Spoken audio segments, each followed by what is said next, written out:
Welcome to the Morning Track Power Hour. I am Dr. Andrew Scaff. He is Dr. Michael Werman, Esquire. On today's show, we'll be recapping the NFL's Week 8, including the Kansas City Chiefs' 28-7 victory over Washington. We'll talk about the World Series. The Dodgers up 2-1 after a marathon 18-inning game last night for us recording this episode right now. And we'll be eventually talking about the week 9 in the NFL and our predictions for the week as we normally do. But we'll start today's show once again with the Kansas City Chiefs. Another solid victory at home on Monday night on the big stage. Chiefs look pretty good basically in all facets of the game. So another nice victory. Mike, are you fully satisfied now with the Kansas City Chiefs victory this week? And are already predicting a giant win next week against the Bills? Or are you going to still hold back just a little bit I'm going that still far? a little worried. I think the offensive line is looking a little bit shaky now with both Simmons and um, Trey Smith Smith, out. Because I thought Jalen Moore was sort of outclassed a couple of times by the defensive ends for Washington, who just kind of barreled, pushed him. He had him on his heels and just pushed him over a couple of times. yeah. Uh, but so that's a little bit worrisome. So maybe hopefully Smith will come back, and Simmons comes back at some point soon. But I think they're holding their own. Um, and I guess I was a little worried. The first half didn't go so well. The Chiefs and the Commanders were 7-7, and Commanders could have been ahead had they not gone for fourth down every time. Because the Chiefs ended up throwing those interceptions with one was a good play made by Lattimore against Mahomes, and the other one was another Travis Kelce drop that turned into an interception um, for the Commanders. That's his second drop that's turned into it. So two out of Mahomes' four interceptions this year have been Kelce drops that turned into big plays for an NFC East opponent. Um, but Just yeah, so maybe I they thought, just don't want to face any more NFC East teams this year, right? Is that well, they have that's the Dallas left. So unfortunately, Dallas's defense isn't so good. So maybe that'll be the antidote for these problems. But yeah, so I thought they played. So since they didn't play well and they still won big, that makes me feel better about them in some ways because they really hammered it down in the second half when they just scored touchdown after touchdown, and then the defense got stops, forced them to Hmm. punt, um, forced the Commanders to punt a couple of times, and the Chiefs didn't have to punt until very, very, very part at the end of the game when they didn't really care anymore. Um, the sort of gentlemanly home The stretch part of the gentlemanly home game. stretch, yeah. Yeah, Um, when they finally punted. yeah, and Yeah. Mahomes looked good other than those two interceptions. Again, one of Hmm. them was maybe his fault and one of them wasn't. Hmm. So, he he ended up with Kelsey looked pretty good. Probably other than the dropped interception, that was probably his best game of the season. Rasheed Rice looked good again. He almost got it. He almost had a rushing touchdown. Um, Yeah, the whole team, Juju Smith-Schuster made some big catches.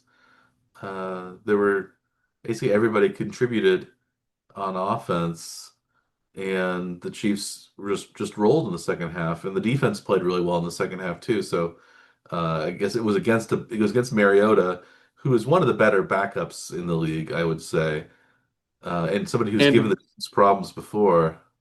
yeah, QB who's never lost against the Chiefs, actually, right? Yeah, I think he was 2-0, I think is what the stat they showed yeah, at the beginning of the game. Pretty good. Yeah. But the defense did force a couple of turnovers too, which was some of those were fairly important actually, right? So was one of them ended a late near scoring drive and yeah. another sort of around midfield or so, but still nice to get those turnovers to end threats. Yeah, and there were some big stops on fourth down. some good some good plays by the secondary played very well. Other than like there are a couple of miraculous catches that McLaurin made that again Yeah. would have been impossible to really stop anybody. Yeah, Uh, what are you going to do with that? I mean, somebody makes a catch yeah, like that. What, I mean, there's nothing you can do. yeah. So that Right. there were like three catches. McCaffrey made another one that was on his toes too. So some of the completions that Mariota had were very um, fortunate, I guess. You don't see the Chiefs making a lot of those toe tapping catches in the way that is not as I don't remember the last two toe drag There have been catch. maybe a couple Maybe, yeah, across the season, but nothing like what we saw. Oh, nothing like the three catches or whatever, right? The Washington had. yeah. So, McLaurin had two of them. in That this one where game. he was diving, I thought for sure he was out of bounds until they Yeah. showed the replay. Then he seemed like because his legs were up in the air, so his knee was down in the field. So Yeah. Yeah, those are pretty crazy plays.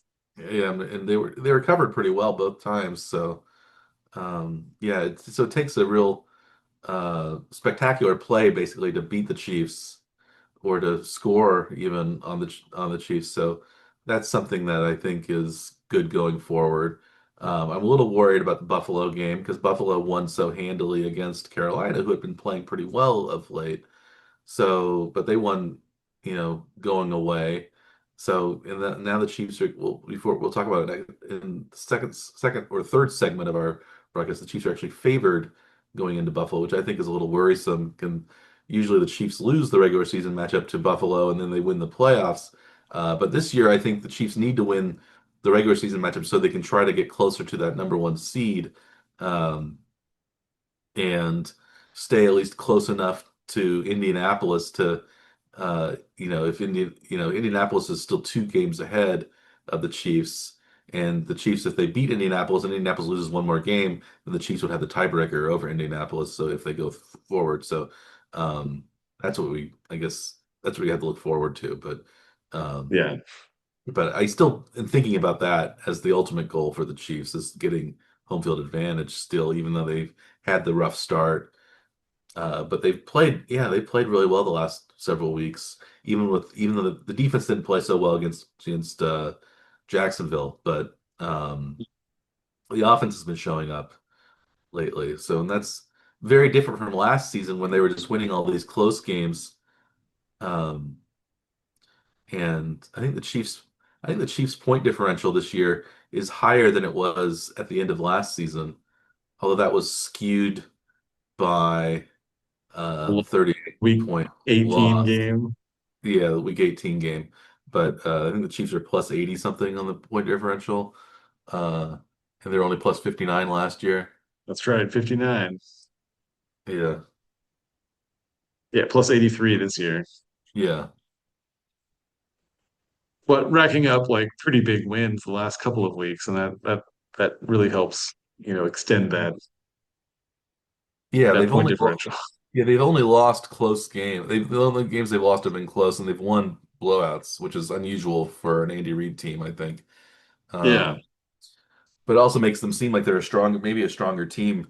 Uh, it seems more like a Ravens type of regular season almost, where the Ravens would always blow teams out or lose in close games, and now it seems like the Chiefs are playing a little like the Ravens from a Yeah, this few year's years Ravens ago. team has been to lose the close games and then get blown out You're the other blown out as ones, right? well, yeah. Yeah. Although the Ravens did beat with Tyler Huntley, they did beat the Chicago Bears before. So and now they're 2-5. They're only 2 games out of first place in Hmm.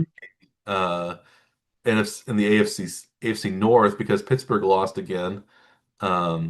The Bengals Hmm. lost, the Browns lost. So the Chiefs are, I mean, not the Chiefs, the Ravens, you think maybe are Lamar's coming back. Maybe they can still make the playoffs at 10-7, 9-8, something like that. Even they might win they'll have to win the division probably to make the playoffs. Um, You would think. because I think the wild card teams are gonna have there's gonna be a lot of wild card competition between I think the AFC West runners up, the either New England or Buffalo. Whichever doesn't win that division, yeah. Because yeah, Yeah. New England's at 6-2 right now. Buffalo's only at 5-2. So And then you have Jacksonville and Houston also maybe battling for a wild card spot. I don't see, mhm. Mhm. yeah. Houston, the way Houston's been playing pretty well lately. Um, compared to the beginning. I think they were 0 and 3 at the beginning of the year. Yeah, yeah. No, it's some of these divisions are a little surprising how they've played out. So yeah, especially with Baltimore being having such a rough start and like yeah, New England and Indianapolis, I guess, being having such good starts. Yeah. Yeah, I think people thought, yeah, Denver's having a good start. You think, I guess thought Denver would probably be good because they were a playoff uh team last year. Yes, I mean you probably expect them to be like in the playoff hunt, but maybe not sitting at 6-2 after week 8, though, right? No. And Yeah, then one of those losses came to the Colts, who in a very close game, and that turned out to be the a penalty on a field goal that cost them. Um, they got to redo. Indianapolis got to redo the kick and won. So that was a very close that's game. So true. they could easily be 7-1. Um, but yeah, the Broncos haven't. Let me look at their schedule.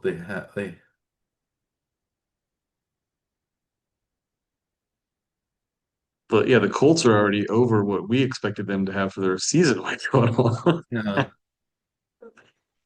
Just tells you how wrong we were on them, at least, anyway. Yeah, the Broncos have been pretty fortunate in some of their wins, though. They got that win against the Eagles, the win against the Giants. I think both of those could have been losses easily. They could have lost to the Jets even. So it's yeah, they've been up and down, but they've gotten wins mostly when they need to. So the Chiefs, yeah, will play the Broncos after the bye, which is after the Buffalo game. So if the Chiefs beat the Bills or lose to the Bills, they have a bye and then play the Broncos. So I think that's an advantage Mhm. they have because Andy Reid also is traditionally very good after a bye. So what does Denver do? They also have a bye then, or do they have it? Um, They hopefully have a very tough game in between there, right? they play the Raiders on actually they play the Raiders on Thursday night, so they have an almost bye They have the mini bye. in the mini bye. Plus they have the Raiders. Um, Yeah. but who knows? Maybe the Raiders could surprise them. Well, that's the classic sort of trap game on a Yeah, Thursday, looking right? ahead. Yeah, So who knows what's going to happen they go to Houston.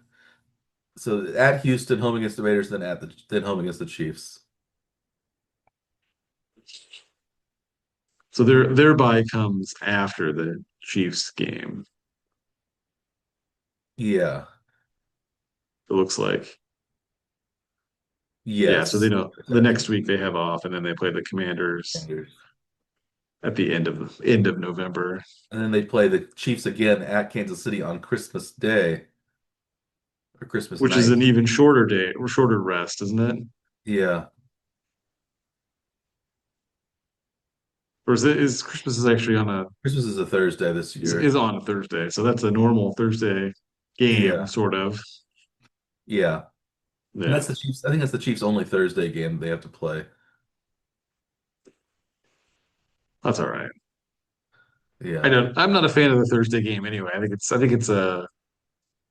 not good for the players. The games haven't been very good either. So hmm yeah, it's unfortunate that they're sticking with the Thursday game.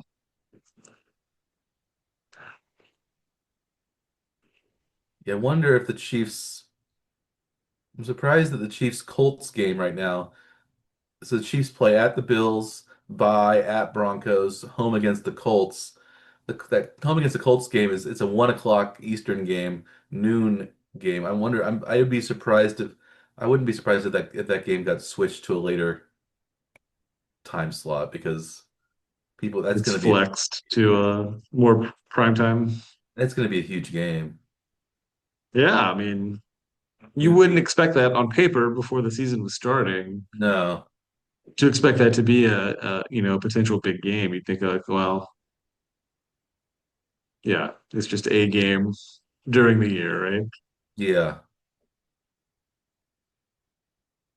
So that's which week is that? That's week 9, 10, 10, 11, 12. 11, 12, week 12. Yeah, what is uh what are the bigger games that week?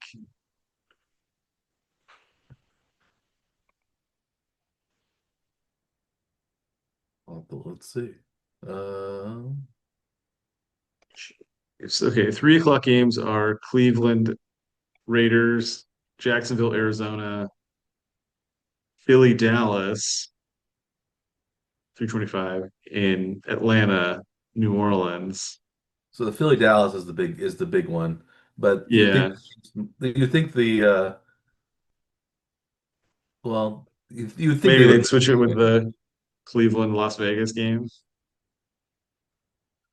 Well, it's at Las Vegas, so that's going to be a late. And Jacksonville at Arizona is going to be late. I guess maybe they'll yeah maybe they just keep it where it is. I'm not sure.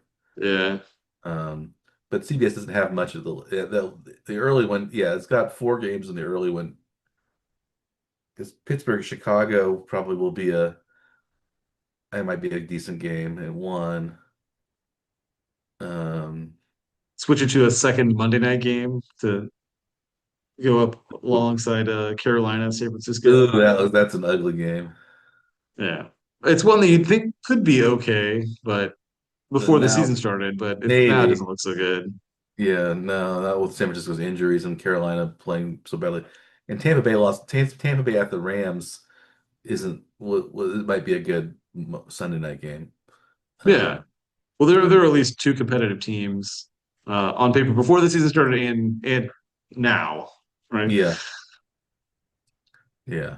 Before we start talking about week 12, should we go over our locks of the week for week 8? I think we probably should. Even though I don't really want to go over my locks of the week because I had such a horrible week all around. I had a horrible week on the big board. I lost more than $1,200 this week, and you had a great week. You won about $750. So you've really gone the opposite ways here this past week. I was catching up to you, but then I had this. This is my worst week by far of the season.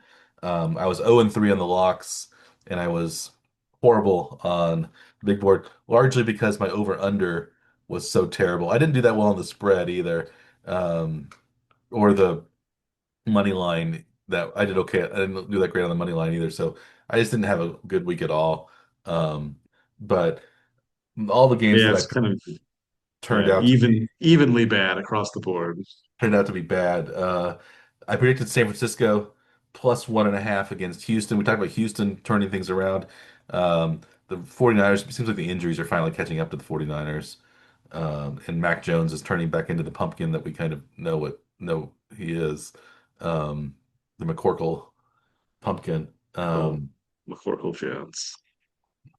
So yeah, I predicted San Francisco be plus 1.5. I thought they were plus 1.5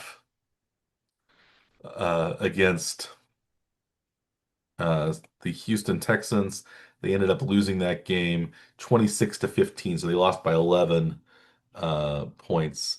That would have been one of the games I should have just gone under on because it was one of the few actually under games that turned out. There were only 4 out of the 13 games turned out to be unders, so I did really poorly on the over under. So I missed the San Francisco. So I missed San Francisco plus 1.5 against Houston. So that was a complete whiff. How about your? You want to go through your lone loss of the week before you go to your Sure. victories? Yeah, well, Houston had not been playing very well before this game too, so that was a little surprising that it was that lopsided. I Yeah. think too in that one. So I was surprised by that too. I thought San Francisco would And it at was a least keep it Shanahan close. versus DeMeco Ryan, so a former coordinator of defensive coordinator of Shanahan versus the offensive guru Shanahan, and yeah, it Yeah. didn't out. So Yeah, that was surprising that it was that it was that lopsided, I guess, to me too.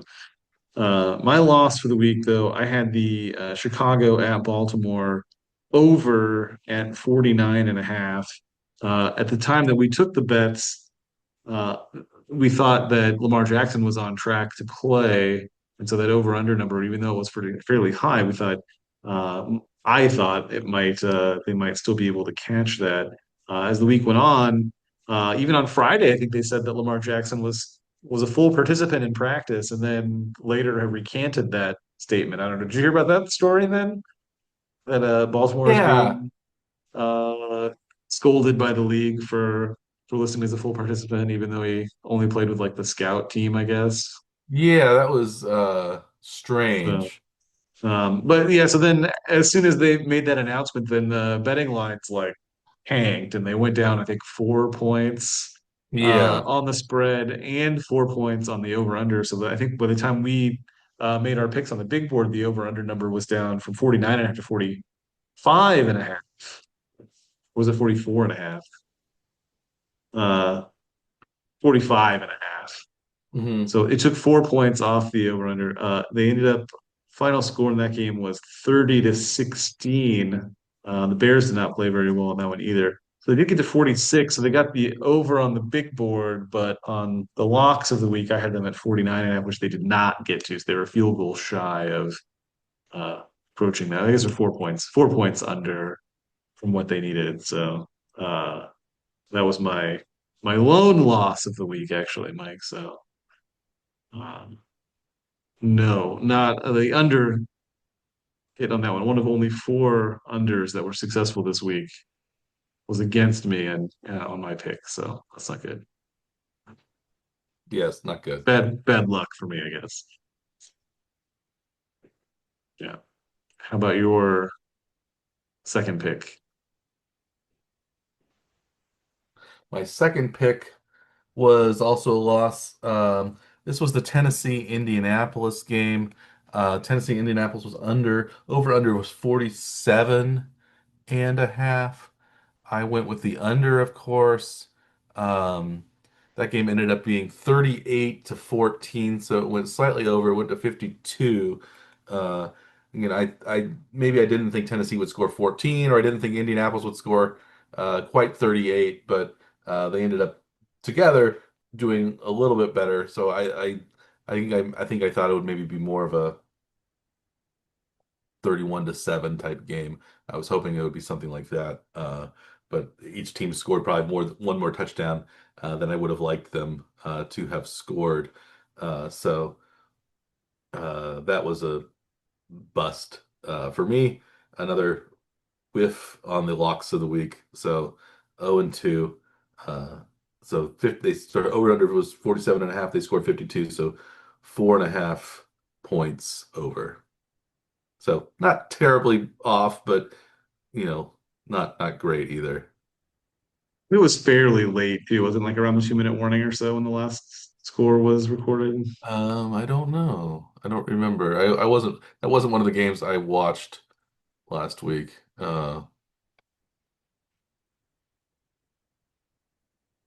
Yeah, Tennessee scored a touchdown just outside the 2 minute warning, 2:36 to go. The Tennessee scored a garbage time touchdown. Okay. Yeah, so it's Yeah. Tennessee's fault, right? Yeah. If you're looking for someone to blame here, and it's not your fault, right? It's hmm yeah, Tennessee's fault for, or you could say it's the Colts' fault for allowing a garbage time TD. What's your preference there? Uh, either one. Doesn't matter. It doesn't matter. Let's see. My second lock of the week was in the game we already talked about was the Kansas City game. I had the Chiefs at -10 against Washington. They did win that game, as we've already maybe over discussed the game. 28-7 was the final, so the Chiefs won by 21 points, easily over the 10 points on the line. So that got us our first victory from what we were talking about. I guess it's the last game of the week, though, so that was our not our only victory for the week. between No. us. We had one other Uh, one. We have one other one. Well, from you, not from me.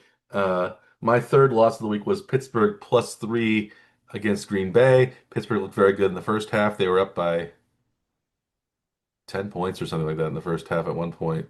Uh, Yeah. but then they lost by 10. They didn't score. I don't think let me look at the scores here. Um, Well, I think what Jordan Love ended up having like 20 consecutive completions during the yeah. game for Green Bay. Yeah, it was 16-7 at the half. Steelers were up by 9. And then they um, got blown out. The fourth quarter, the Packers scored 21 points, which sealed the victory.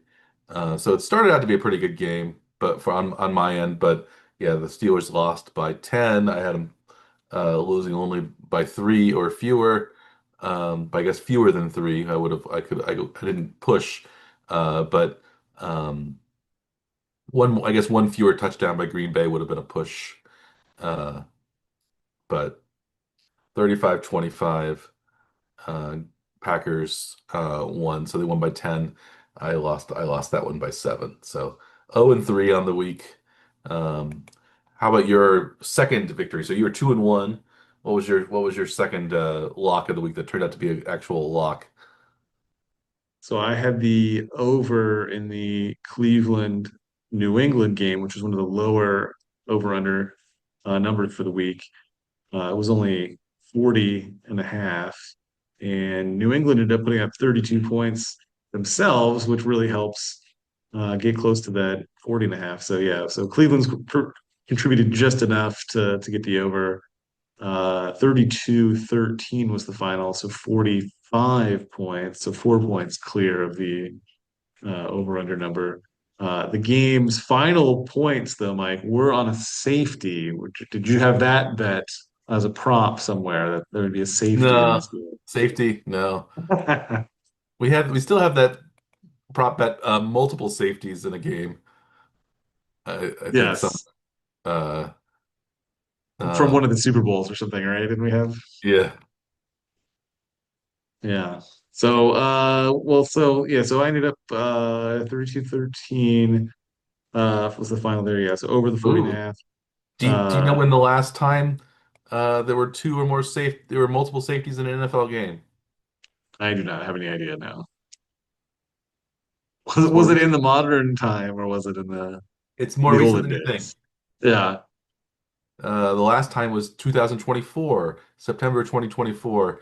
The um, Broncos had there were two safeties in that game. I think the Broncos had both those safeties.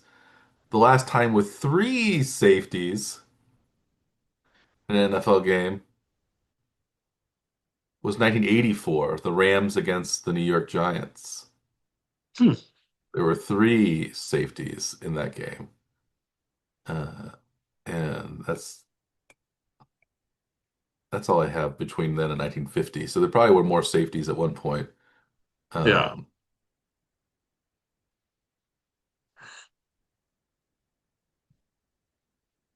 but yeah, the Rams, yeah, 84 Rams had versus New York Giants had three safeties. Hmm. The Rams got all three of those safeties. Wow. They must have had a pretty stout defense then, right? That's All three safeties occurred in the third quarter. wow. So the game also represents the record for safeties in a single quarter. The individual record for safeties in a game is two, scored by the Rams' Fred Dreyer against the Green Bay Packers on October 21st, 1973. Fred Dreyer, do you know who Fred Dreyer was more famous as? He's more as an actor than a football player, perhaps, even. No, I don't know. He was Hunter. Do you remember that show, Hunter? Oh The yeah. Fred Dreyer was Hunter, the Oh, detective. okay. Yeah, Hunter. Hmm. yeah. Um, so 1973. He was also, I believe, up for the role of Sam Malone in Cheers, but barely lost out to Ted Danson. Uh, so he could have been, and I think he appeared in some Cheers episodes as kind of a of ex-teammate of Sam Malone's on Cheers. So that was Fred Dryer, who I believe is he still alive? Yes, he is still alive. Uh, yeah, he was 6'6", Fred Dryer. I'm looking up his acting career. Um, yes, Dreyer and two other actors were considered for the lead role of the lead character, Sam Malone. Ted Danson ultimately won the role, but Dreyer appeared in episodes as Sam's former Red Sox teammate, Dave Richards, in several episodes. So I remember that correctly. Hmm. Does it say who the other person was that was also for the role? No, it doesn't. That's Um, annoying. yeah,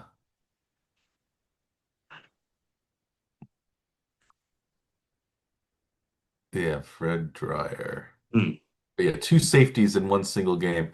Do you know Hmm. who? Uh, the career record for safeties for an individual person is four, and that's shared by four players, including two former Chiefs. Can you name the former Chiefs? I would guess maybe Neil Smith type, somebody like that. I'll say Neil Smith for one. No Neil No, Smith, no, I don't know. I have no idea then. no Derek Thomas either. Yeah. Uh, Justin Houston Okay. Yeah. and It's Jared more Allen recent. each have four Okay. safeties in the career, along with Ted Hendricks and Doug English, who were earlier era than Jared Allen and Hall of Famer Jared Allen now. Yeah. Um, but yeah, Justin Houston. I think he came up as some trivia question I saw on one of the ESPN morning shows. Jared Allen or Justin Houston? Jared Allen. I think he had sacked he had the most recorded sacks, I think, against Aaron Rodgers. I think it was something about that was like something about what the question was Hmm. on one of the shows anyway. Anyway, uh, yeah, Yes. yeah. Well, yeah. So this week was okay for me Not on okay the for me. on the locks of the week. I was a 2-1, so ended up $100. You were 0-3. So for the year now, I've leapfrogged you. Now I'm one up on you for the season now, 10-14, and you're at 9 9 and 9-50. 15. So I'm So down $600, 6 units. yes, yeah. Yeah, So so I we're got to turn things around. A couple 3-0 weeks will get me back into 500. yeah we're needing multiple 3-0 weeks to try to get back to 500. Yeah. Right. And that, yeah, and the big board then ended up being like a almost a $2,000 swing between us this week, which is one of the more dramatic swings I think, and that we've had. Usually it's like it's a bad week, or one of us has a bad week, the other one is not having uh, a good week, but maybe just like a less bad week, right? Yeah. So let's see on the season now. Let's see, where are we? Um, I'm down about 10% of my uh outlay. You're down almost 50% of your outlay, Mike. Yeah, not doing great. Not doing great. $3,300 on the season. 1,200 of it, almost 13 of it this week. So yeah, it's rough. And yeah, the big difference for us on the year has been on the over under side, Mike. We are 15 picks apart for the season now on the Hmm. over under. Uh, this week was heavily overs, 9 overs, 4 unders this week. Are you considering switching up your strategy this coming week? Or do you expect like a reversion to the mean with a big lopsided week this week. I guess I'm hoping for a reversion to the mean at least. I think the over-unders totals this week are much higher because they were so lopsided towards the over last week. So I think Vegas is trying to get more unders. So maybe I'm going to stick with the unders for another week and see if I can reverse the trend that it's been going on. So I'm gonna stick with all unders and if I lose again, maybe I'll change my tune, but we'll see what happens. Um, it, yeah, I thought that just betting all unders would free my brain up to do better on the spreads and um, the money lines, but I actually am doing slightly better on the money line than you are, You uh, are, yes. and Couple roughly picks on the season. even on the spread. Uh, Yes. so it's really the over unders that's making our difference right now. So. Um, Right. Yeah, yeah, my strategy has not paid off this year. But maybe a couple of weeks of heavy unders will get me back into the mix. Um, but yeah, we'll see if that happens. Yeah, because over betting is more fun than under betting. So people like to bet the over, Right. which I think is usually it's more sort of a sucker's bet, the over Yeah. on everything. Um, so I think under cashes a little bit more, but nobody wants to see uh, over.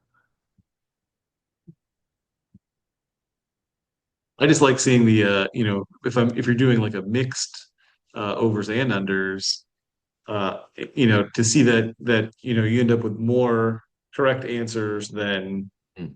if you would have just gone with the blanket, which I think was nice for me to see this week. I had 10 correct picks on the over under and nine there were nine overs on the week, so I had to get at least one under that, right? Yeah,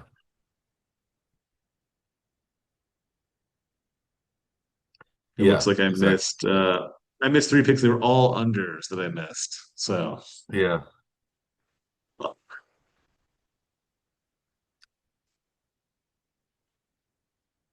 yeah. well, we'll see how it Hmm. goes. Um,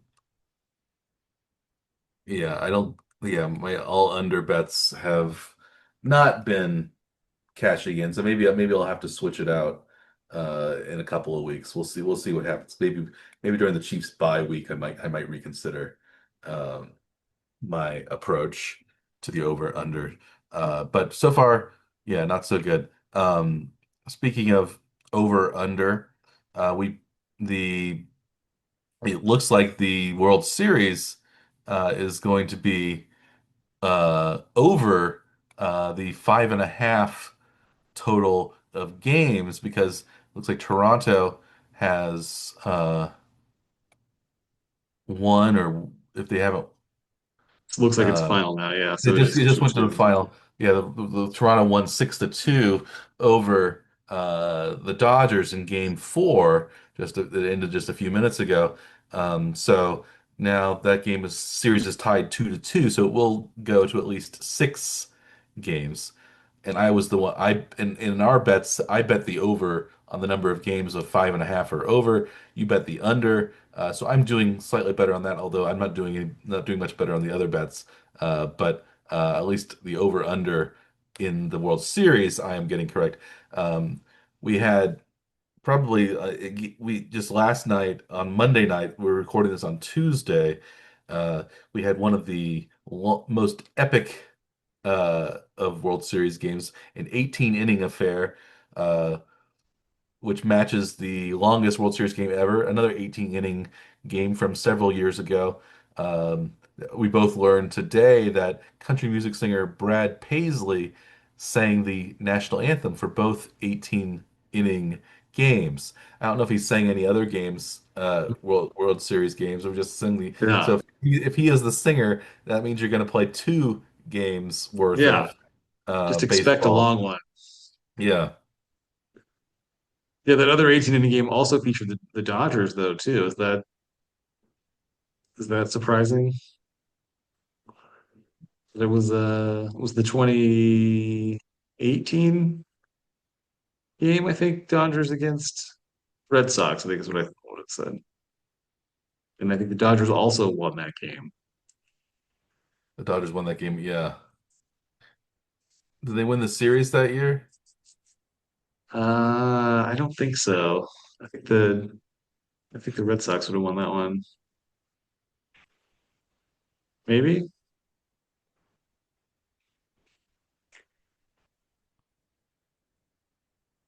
It says the Dodgers are now 3-1 in extra inning games that have been opened by a Paisley national anthem. Okay.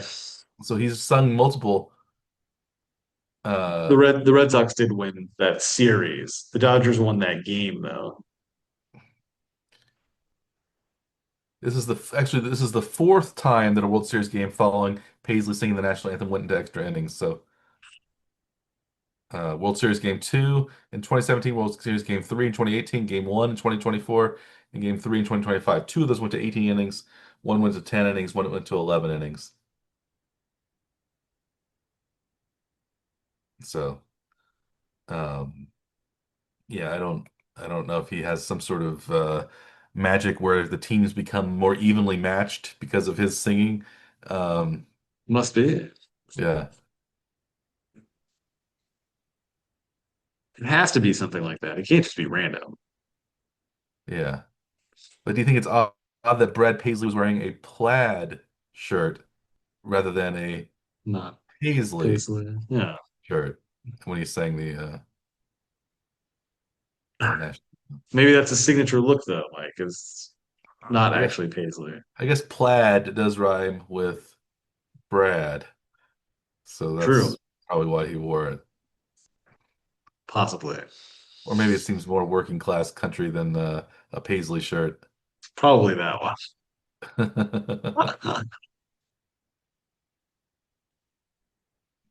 Yeah.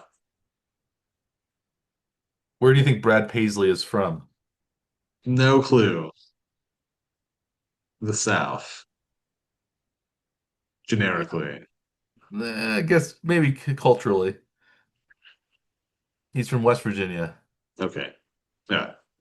Glendale, West Virginia, which is actually in the northern part of West Virginia, Hmm. uh, along the Ohio River, in the That's not Wheeling. super far from you then, is it? No, it's not very far, not that far in the Wheeling metropolitan area. Um, yeah, yeah.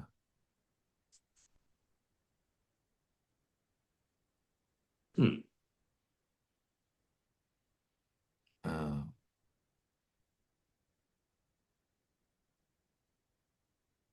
yeah, so then he moved to he moved to Nashville soon after that. Hmm. After when he graduated, when he after not when he was in college, he moved to Nashville. So and then he stayed there.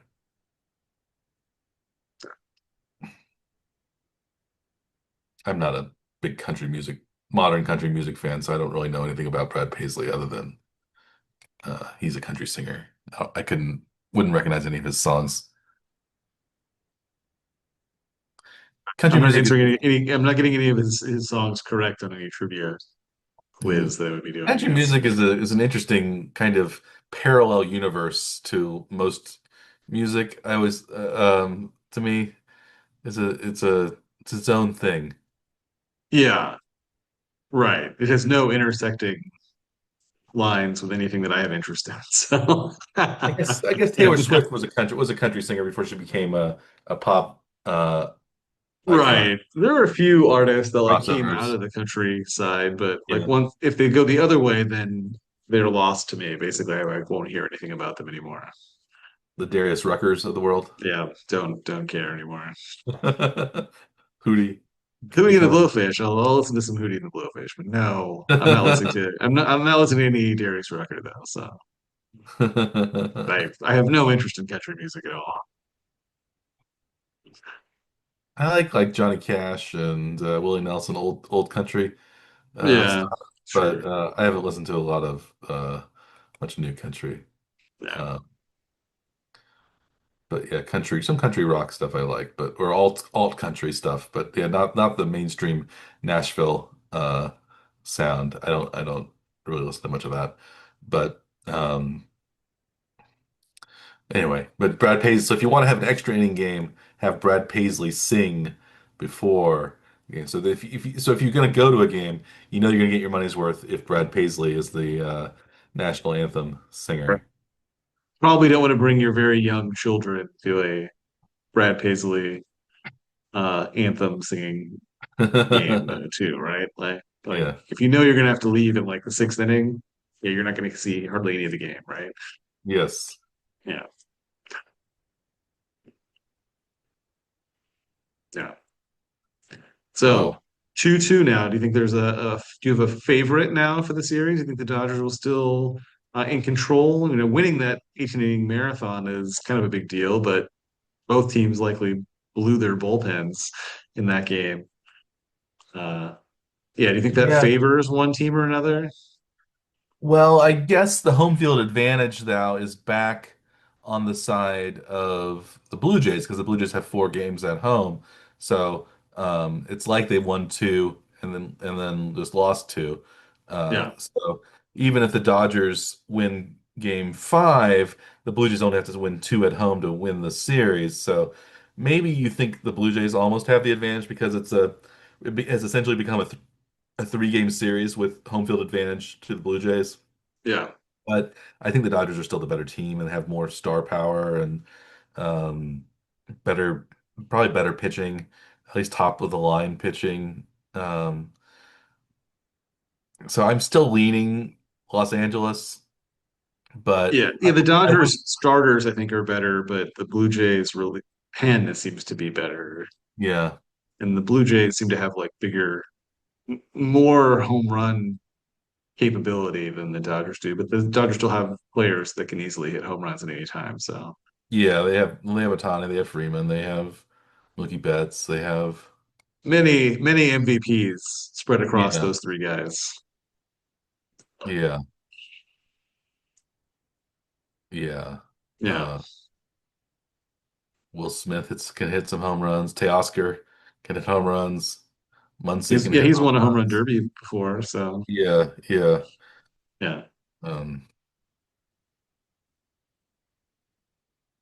yeah. I mean they've got professional players and all up and down the lineup, and yeah, and decent pitching in the for the starter. So it's like, yeah, it's pretty much just like if the Dodgers can score enough runs while their starters are still out there to, uh, hold on to the win. Like today's game, Otani pitched well for 6 innings, but they got to him like to start the seventh, and then they sort of added on when the relievers came in. And so what was it? What was the final 8-2, six seven to to two, two. 6-2, 6-2? Yeah, Yeah.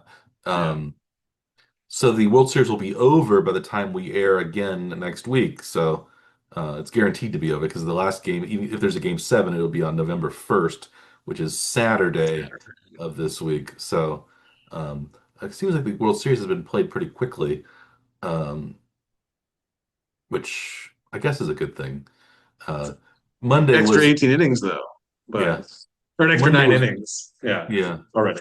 Yeah. Did you celebrate Monday as one of the few games of what's called the sports equinox, where Mm, all 4 major leagues were in were playing on the same day?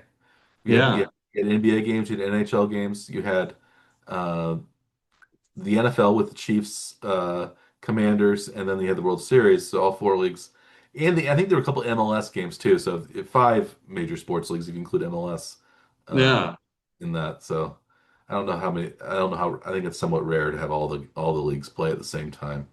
yeah, yeah, yeah. That's a great sports weekend then. Yeah, for sure. Yeah. Did you make all of the bets then at your local sports book? I did not. I did A not. multi-sport Multi-sport parlay. parlay. Yeah, Yeah, no, I you could didn't. have done I should. Maybe I should have, but I didn't. Uh, that. I don't think that's the way to go, Mike. I Parlays, think that's a you great can win idea. on those, but you don't. Your odds aren't as good on the parlay. You don't get as you don't. If you get 3 in a parlay, you should be 8 to 1. You're not 8 to 1. You're uh usually 5 to 1 or something like that, or six to five and a one. half to one, somewhere in there. Yeah. Yeah, yeah. Yes. But if you made the three individual bets, then you won't get nearly as much as you You won't did get nearly as much. No. with the parlay, but they don't give you Yeah, the full odds. Yes. Right. that's how they get you. Yes. Well, next weekend promises to be another exciting sports weekend. So we'll talk about NFL Week 9 action. The biggest game of the week, for at least for us, is the Chiefs at the Bills. Did you think the Chiefs are actually favored by 1.5 points in Buffalo? Were you surprised that the Chiefs were favored in that game or are favored? Do you think is that going to be one of your locks of the week? Do you think the Chiefs will? Uh, are you guaranteeing a Chiefs victory in Buffalo by 2 or more points? I did pick the Chiefs last week, which was kind of a rarity for either of us to bet in the Chiefs game as a lock. Anyway, I think it's one of the games that like I will be betting on the Chiefs as normal as being a Homer and a Chiefs fan. But it's not going to be one of my locks this week. I think that they will play well enough to win, but I mean, games with Buffalo are just usually insanity, high scoring, crazy games that could go either way down to the wire. What it seems like there's been this trend though, where the Chiefs lose the regular season game, so it might be a good idea to bet against the Chiefs, but I don't like doing that, and it won't be a lock for sure. But I'll probably end up going with the Chiefs on this one.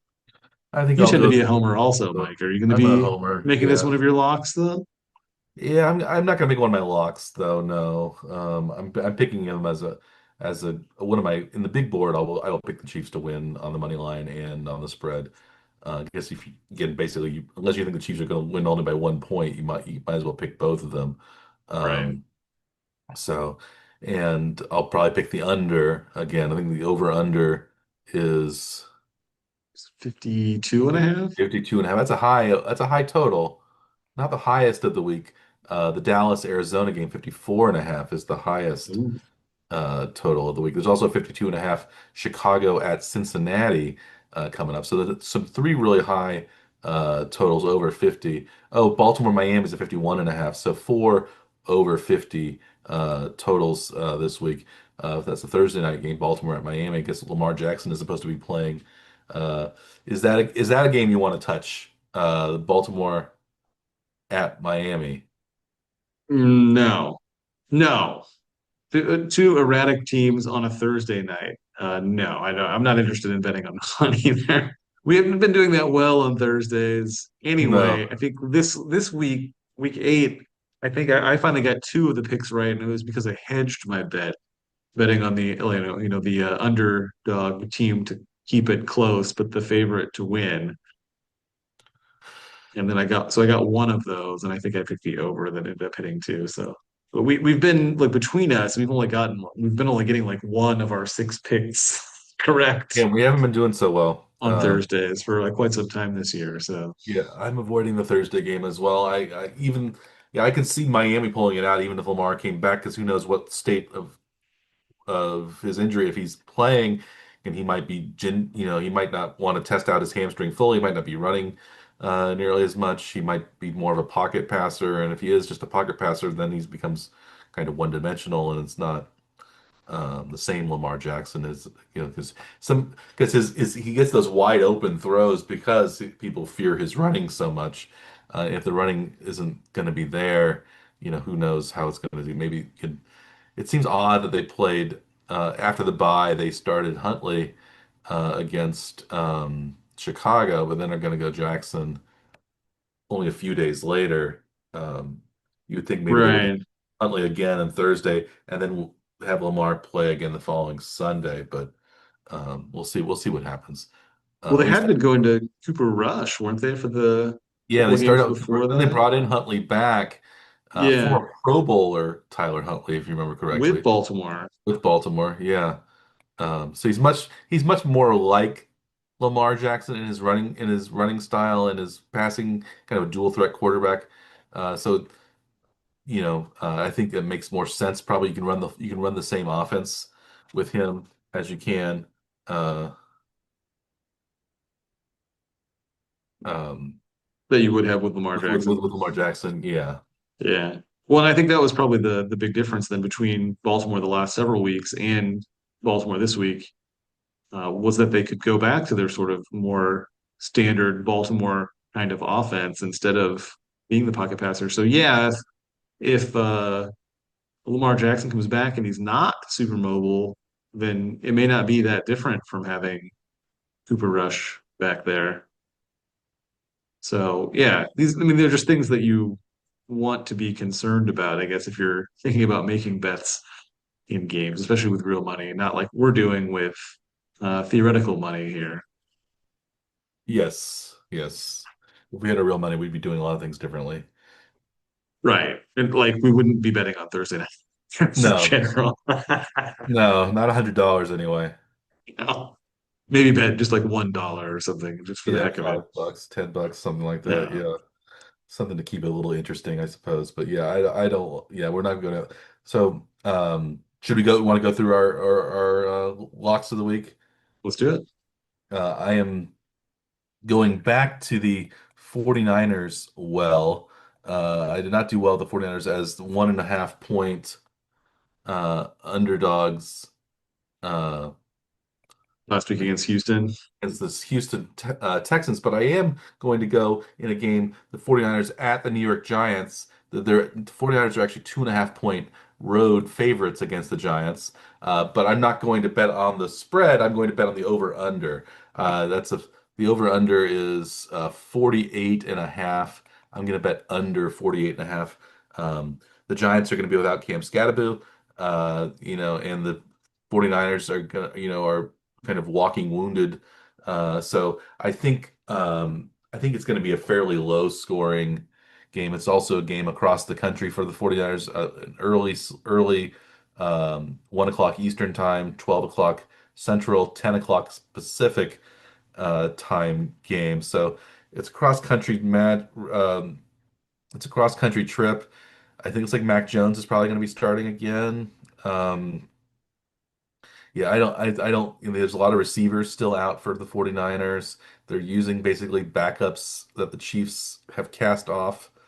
The Right. Scott Moores, um, Demarcus Robinsons, the who's the other one? MVS, Marcus Valdez-Scantling is also on the 49ers roster. So, um, yeah, that's in their defense. I guess the defense is kind of injured, but without Scatterbo, I think the 49ers rushing attack is going to be much more limited too. So it'll be a one-dimensional, maybe a more one-dimensional team.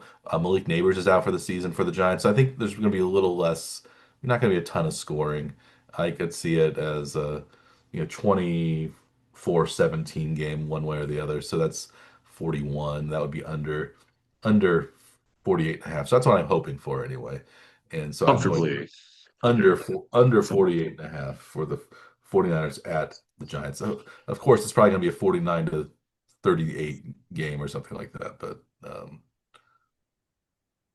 Well, last week San Francisco only managed to put up 15 points against Houston, who's not been playing all mhm. that well. So I don't know. I don't see the 49ers scoring a lot of points. But I think we're back to being And the Giants, distrustful of Mac Jones. yeah. Oh, yes, yeah. Yeah. How about your first lock of the week, Dr. Scaff? My first lock of the week, I'm gonna go with an over, just to taunt you with these overs, though, Mike. I've got in the Denver Houston game as one of the lowest over under numbers for the week. I think it actually is the lowest by quite a bit, at only 39 and a half. So I'm expecting this game to be a little bit higher scoring than that, at least anyway. So Denver has shown their ability to score some points. Used to put up 24 last week. So if both teams are like around the low 20s, then that's going to be more than enough to get over the 39 and a half. So I like the over in that game. Denver at Houston. Denver, Houston over. I could see that. They're two solid defensive teams, so I could see it a low scoring game as well. So I could see Houston not scoring very many. I could see it as even a 17-14 game. If I weren't going all unders again this week, maybe I would consider going over on that one. Yeah. So I don't dislike the pick, but I'm going to go the opposite way and go under, and hope for a low scoring battle of safeties. That What if would be they still get to 40 with only safeties, Mike? that would be by far a record. That would be 20 safeties. It would eclipse the old three safety record by Yes. 17. I think that would be impo I think that's I'm gonna say that's impossible. I'm You're not finding a prop bet on that one, huh? no. And But, see, you're not seeking that one out. Put 100 yeah, I bucks don't think on. there'll be I don't know when the next four safety game will be. But it would have to involve two very good punters and Right. two bad rushing attacks or Right. or quarterbacks who held the ball too long, um, A or lot of bad intentional like holdings or intentional grounding penalties or bad on pass snaps to attempts. a punter that's punting out of his own end zone, uh, Yeah. something like that. Yeah. Have to involve a lot of those things to get to the four safeties in a At game. least by picking like an over or an under, you don't have to like specify any kind of method as to how they get to these overs or unders. So, if they Yeah. happen to have some crazy number of safeties and they get over the 40, I'm gonna be fine with that. But we don't it doesn't matter Well, specifically. I think the more safeties that are in the game, the more likely it'll be under the total. Yeah. So I'm rooting for multiple. I would say a four safety. Well, maybe not. Maybe if there's it might just be a blowout if one team gets all the safeties, they get a safety and then they get the free kick and they can return then get a touchdown. So maybe Right. I don't know. Maybe it's not a good thing. I guess any way a point can be scored is maybe a bad thing for the under. Um, Yeah. Yeah. yeah. But I don't know. I think this game it could be like kind of a blowout, maybe Denver's way, but I think, If it's all both teams field will be able to goals and score some safeties, that points. would be Yeah. okay. But since they're both teams are sort of defense oriented, you always have to like wonder if there's going to be like a defensive score too, which is Yeah. one of those things that like pushes scores towards the over. Yes. So anything quick, defensive scores fall into that category. As long as I guess they're not safeties, those are usually take forever to set up. Because then you're They talking do. about like, yeah, field possession type games. Like, yeah, those usually favor the concept favors unders, I think, right? The concept does. Yes. Yeah. How Um, about what is your second pick this week? so I'm picking the only one over under. I'm picking two spreads. I'm actually picking two home favorites. Go with the first one. This is Detroit at home against Minnesota. Detroit is 8.5 point favorites. I don't usually go with favorites as my locks of the week with the spread this big, but I think Minnesota with Carson Wentz and JJ McCarthy both out. I don't know who's going to be the quarterback for the Vikings this week. Uh,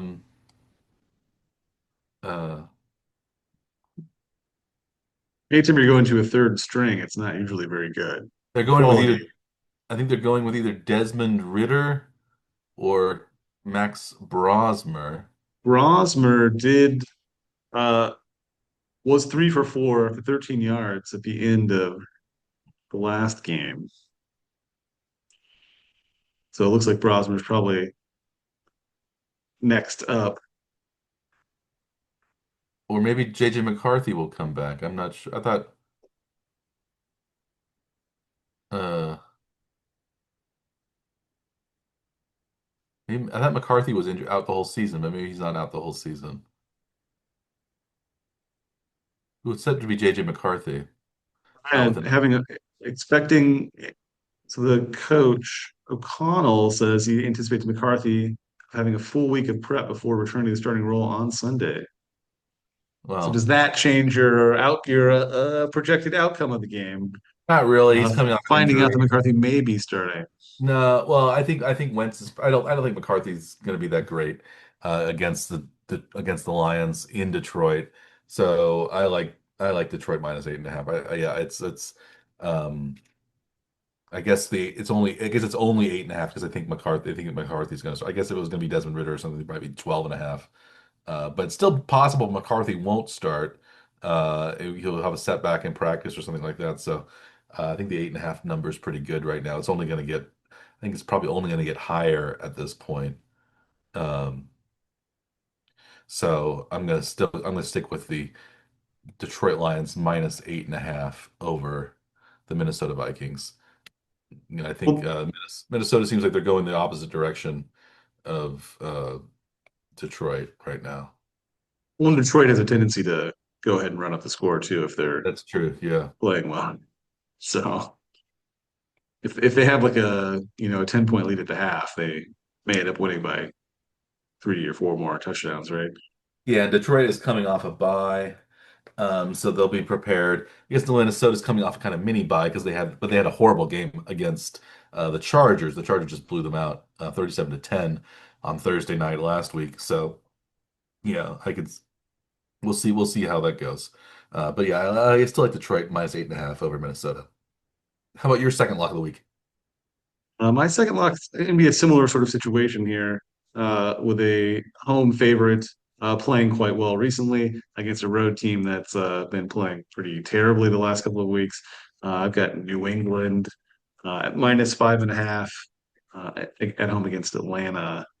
I like that this is 5.5 too, as opposed to closer to 7 or so. So I think New England will be able to cover that spread. Yeah, especially as poorly as Atlanta has played Yeah, you never recently. know what Atlanta team's going to show up. Is it the team that beat Buffalo, or is it the team that lost 34-10 against the Dolphins at home? So Yeah, yeah, I think they scored. I think they made a touchdown at the end to make it 34-10. I think it was 34-3 at one point. Uh, yeah, so it was a garbage time touchdown. So yeah, New England has been a solid team. I don't know if yeah, I still don't think New England's that great, but yeah.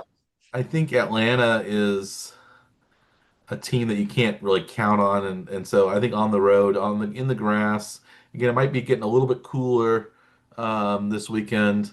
So maybe there might be the weather as a possible factor. If it's rainy, it might. I think it would affect Atlanta. Atlanta's also been without Penix last week, and Kirk Cousins didn't look very good. So who knows who's going to start quarterback for Atlanta? So yeah, I think that's a solid bet. Not a game that I'm looking forward to watching though. So I don't. No. Maybe also making the pick will force me to have some interest in the game other than just completely ignoring it. Hmm. The best reason to bet on games, right, Mike? Yes. How about your third and final pick for the week? My third lock of the week, I'm going to go with another home favorite, but a home favorite who's not as big a favorite as Detroit, and this is Dallas minus 2.5 at home against Arizona. Um, I I like this is going to be the Monday night game. I like I don't know. I think I still Dallas has a great offense. Their defense is suspect, so there might be a very high scoring game. The over under is 54.5 in this one. Um, but Arizona, I don't on the road against Dallas. I don't know. I think Arizona is not a great team either. But I think that, Dallas plays pretty well at home, and they score a lot of points at home. So I think they could um, overwhelm the Cardinals and win by at least a field goal at home. So I would say I'm going to go Dallas there. Dallas seems to be such a weird team, though. But like because they have seemingly almost no defense at all. But uh, if they Yeah. if they can force a turnover or something, then they tend to win games fairly easily. If they don't force turnovers, then the games are really high scoring. Almost anything can happen. So Yeah. yeah, but Arizona doesn't seem like they're probably strong enough to really keep up with the Dallas offense, though, I would think. That's the Yeah. hope. That's the hope in that one. Yeah, How about and it's only 2.5 points, so they're barely favored at home. So Mhm. like a standard even up matchup, right? That's right. Yeah. So you definitely like the 2.5 over a 3 point game, right? Yes. If it was Dallas -3, would you be not making this one of your locks, Mike? I still might take the three. 3.5. I don't know. That's how tightly you're making these Yeah. decisions, though. Yes. Yes. Yes, definitely. My last pick, I am going in a 3 point, specifically a 3 point spread game. I'm not particularly impressed with how Pittsburgh played the last few weeks. I don't think their defense is that good this year, so I'm going to be picking against Pittsburgh here. Indy's a 3 point favorite at Pittsburgh, so I'm not sure how you're going to like this pick. You tend to pick Pittsburgh sort of historically. You've done quite well with them, although this year have been a This year, little not so well. mixed. No. I think I've picked in Pittsburgh games a couple of times and with mixed results also, but now this time I'm going to actually pick against Pittsburgh. So yeah, I got Indy -3 this week. Yeah, Indianapolis has been really playing well. Pittsburgh has lost their last two games. Both of those games, it seems like they should have won probably, or at least they were way ahead in the first half against Green Bay, 16-7, and then they kind of blew it against the Bengals as well on the that was that Thursday night game before. Um, Hmm. so. Yeah. Yeah, yeah, I could see the Indianapolis has been very solid this year, so yeah, Indianapolis I think could run away with it, but you never know. That's why they play the games, but uh, Yeah. it's I have a hard time leaning Pittsburgh in that, because they got rolled, ended up getting rolled by the Packers, and I think the Colts are playing even better than the Packers right now, so Yeah. yeah. Any other games that you're interested in this week? Obviously the Chiefs, Chiefs but Bills is number anybody one, of else? course. Um, I think there's a lot of not so great games. Uh, yeah, it seems like this is the Denver Houston game might be an interesting one. We already mentioned that one though with your bet, the Hmm. over. Um, Yes. if Jaden Daniels comes back, I think the Seattle at Washington game might be a good one Yeah. on Sunday night. Yeah. Is there any expectation for Shane Daniels to be back? Yeah, I'm not sure. Yeah, I'm not I don't sure. think I hadn't heard anything about it yet, but Yeah. Daniels listed as questionable. Okay. Says they expect him to participate in Wednesday's practice, so I guess they'll They'll know find more out after there. that. So there's Yeah. if he's planning on practicing, then there's a good chance that he can make it. Yeah, there's a lot So of that kind of that gives you a little bit of more hope yeah, for that game being entertaining. That's the Sunday night game, I think, Sunday right? night game. Yeah, there's a lot of kind of UG games, I think. Chicago, Cincinnati, Carolina, Green Bay could be a blowout. New Orleans at the Raiders. I mean, the Rams could be a blowout. Uh, Yeah, Jacksonville at the Raiders is only the Raiders are only 3-point underdogs in that game. Jacksonville hasn't been playing that well since they beat the Chiefs, so hard to say where they're headed.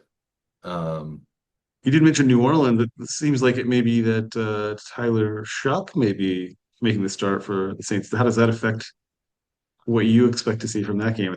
They're 13.5 point underdogs. Does that just yeah, Shuck I think I help New think Orleans or does that hurt I New think it Orleans' hurts him. I chances? think Rattler is still better than Shuck, Yeah, but I don't know who's going to start that game. Um, yeah, I don't know. It's not a ideal slate of games this week. The Casey Buffalo kind of just overshadows everybody.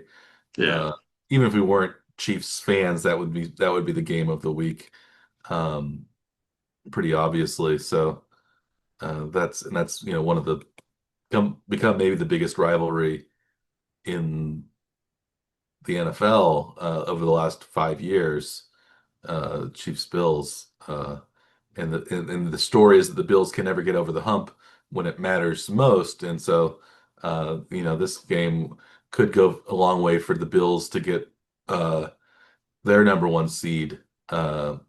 They win that game, they'd have a tiebreaker over the Chiefs, and then 2 game lead over the Chiefs, and then just try to work their way ahead of the Colts. I don't know if the Bills and the Colts play this year or not. I don't think they do. Um,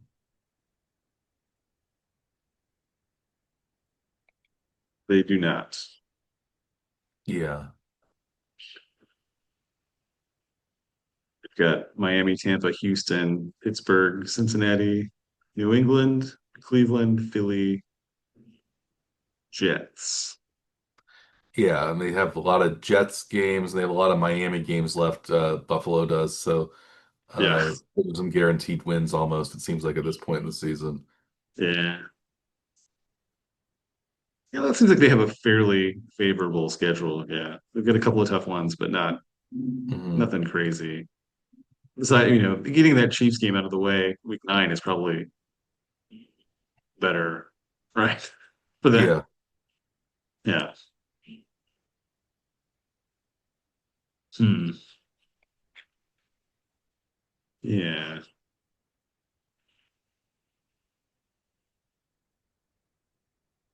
Yeah. So yeah, from the betting perspective, it's a little bit unfortunate this week, right? There are like two teams that we tend to bet against in Cleveland and the Jets with buys. Also, two teams that we like to bet on, Philly and Tampa, not playing this week. So yeah, that makes this week's picks a little more challenging on the big board. Mike, are you worried that it's going to be another rough week to pick this time because of some of those absences? The way I'm picking, I think every week's going to be a rough week, so I'm worried about this week. Of course, I don't think I can do worse than last week, so I'm looking forward to that. But we'll see how. Yes. So hopefully the unders will do better this time. Are you considering the Costanza approach The opposite, I might for do week then 9? somewhat, but I don't. Yeah, but then I psych myself out. Which one would I actually take versus which one would Costanza take, which is my real lean, and which is just my opposite of lean because I second guess myself a lot. So it's hard to Yes. even know which one is your pick and which one is the opposite. So because they both the conflicting these conflicting picks are always in my head. So it's hard to say Yeah. which I would actually do. Um, how about you, Dr. Scaff? Are you looking to change anything, or are you going to keep on the same road? You're going to. You seem like you're getting some success lately.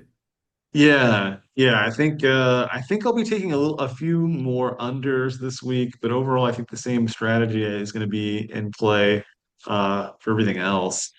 Uh, yeah, I don't know. I haven't been all that good on the spreads this week, so I might try maybe hedging a few more games this week, especially in the ones that like seem really questionable.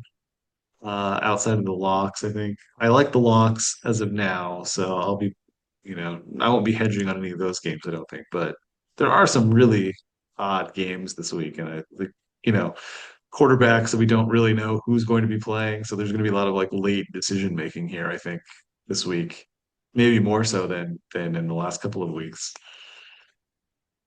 So yeah, there's going to Yeah. be a lot of paying attention to who's expected to start when we make our final picks here before game time.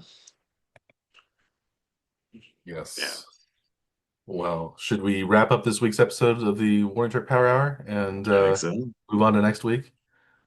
Yeah. Let's So do it.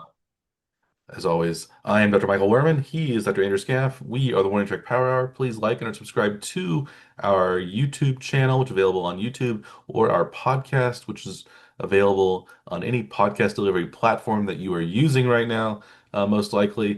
Um, And if you're using it right now, most likely it is available because you're listening to us and you already know how to find us. But if you like a different podcast platform, you can probably find it on that one as well, since we're available on Apple and Spotify. What are the other ones that we Google and yeah, Google? yeah, Uh, yeah, it's out there. all the different ones. Um, Dr. Scaff has made it easy to find. Uh, on the and so just search warning track power hour, you'll be able to find us.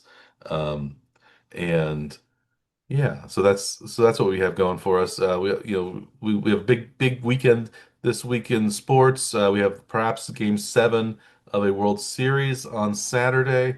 um we also have, of course, college football in action this weekend, and the NFL in action this weekend, starting on Thursday night with the Ravens at the Dolphins. So a lot of exciting action. There's also NBA and NHL games going on as well. So we have this sports equinox, as they call it, happening.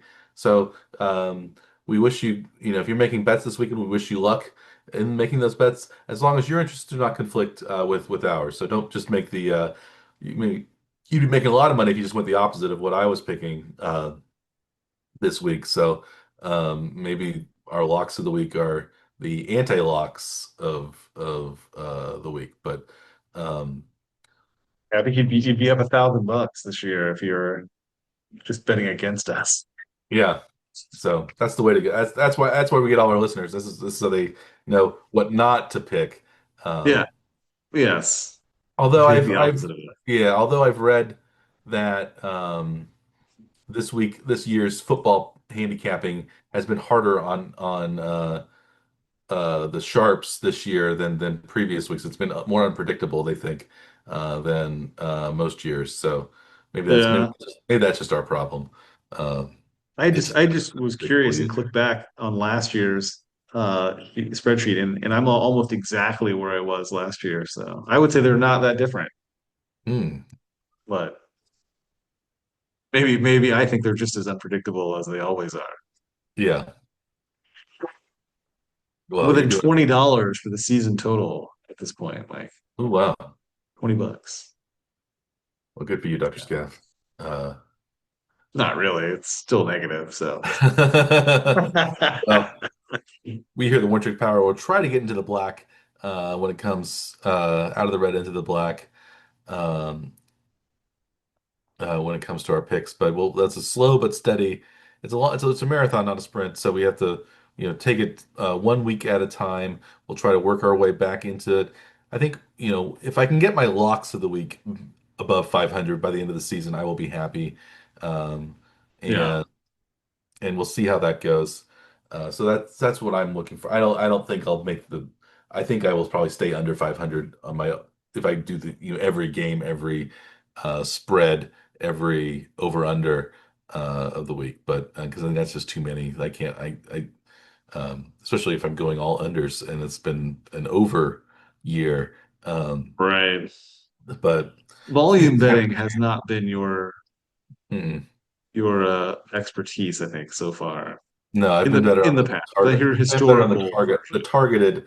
targeted bets I've been better on. But this Yeah, year I'm poorly on those as well. So we'll see. yeah. We'll hopefully this week we'll turn things around, and I can start racking up some wins in that column. So, but hopefully Dr. Scaff will also turn his bets around and start racking up some wins as well, so we can both look like we're the experts that we pretend we are on this little broadcast we do here at the Power Hour.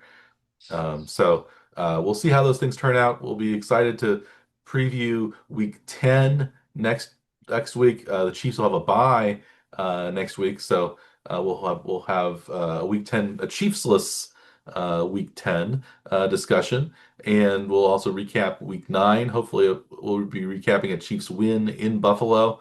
Um, but we'll see what happens there. But that's why they play the games. So we'll see how exciting things turn out, and it's unscripted live drama that we are watching each and every week, and that's what makes I think the NFL especially such a great spectator sport. So we will discuss more, all that and more next week. Maybe we'll even discuss more safety trivia, more Fred Dryer trivia.